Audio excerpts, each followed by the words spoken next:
ముహమ్మద్ రసూలుల్లాహ్ అబ్దుహు వ రసూలుహు. ముహమ్మద్ మీరు విశ్వసించాలంటే ముహమ్మద్ సల్లల్లాహు అలైహి వసల్లం వారు కూడా ముందు అబ్దుహు అల్లాహుకి దాసుడని ఒప్పుకో ముందు, వా రసూలుహు ఆ తర్వాత ఆయన సందేశవాహకుడని ఒప్పుకో.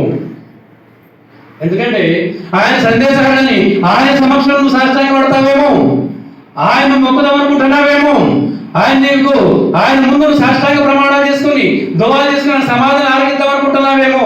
అలా కాదు, అబ్దుహు ముందు ఆయన కూడా దైవానికి దాసుడని ఒప్పుకో, వా రసూలుహు ఆయన అనుసరించు. అతీవుల్లాహ్ అతీవు రసూల్. అల్లాహునికి విధేయత చూపించండి, ప్రవక్తకు విధేయత చూపించండి. అంటే అల్లాహుని ఆరాధించండి, ప్రవక్తని ఆరాధించండి కాదండి. అల్లాహుని ఆరాధించండి, ప్రవక్తని అనుసరించండి. ఇది షహదా యొక్క నియమము. ఇక రెండవది అస్సలా, నమాజు. నమాజు 3 రకాలండి. ఒకటి వార్షిక ఆరాధన, అంటే ఏంటండి సంవత్సరికం, అంతేనండి. సంవత్సరానికి ఒకసారి చేస్తాం కదా, ఏంటది రంజాన్. వార్షిక ఆరాధన. వారాంతపు ఆరాధన జుమా. బా చాలా చోటు వచ్చిందండి. అంటే వార్షిక ఆరాధన మీద వారాంతపు ఆరాధన చాలా గెలుపు మనకి. ఓకే. నిత్య ఆరాధన కొంత సౌండ్ దొరుకుతుంది, ఎందుకంటే వారము ఎక్కువ మంది వస్తాం కాబట్టి నిత్య ఆరాధన తక్కువ మంది వస్తాయి.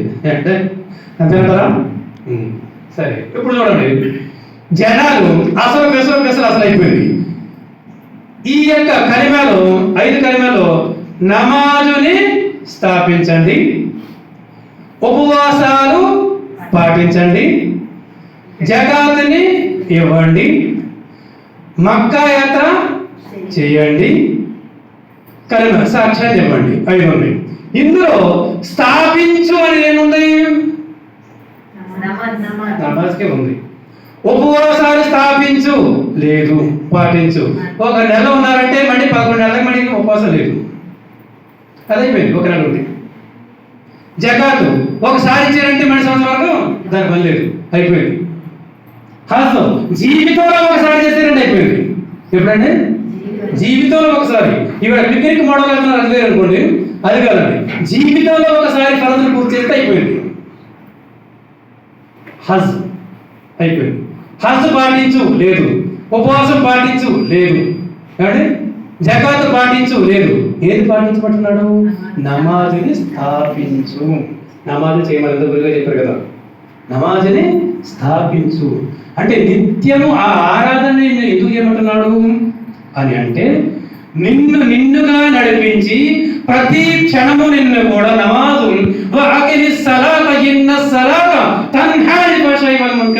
నిశ్చయంగా మీరు నమాజు స్థాపించండి. ఆ నమాజు మిమ్మల్ని శీఘ్రమైన పనుల నుండి, నీతి బాహ్య కార్యాల నుండి ఆపుతుంది. చెడుల నుండి ఆపటానికి ఆ కార్యము నీ నిత్యము చెయ్యి నాయనా. వారానికి ఒక రోజు సమావేశం అవ్వు. ఈ వారంలో తప్పప్పుడు ఏమైనా ఉంటే సంస్కరించుకో.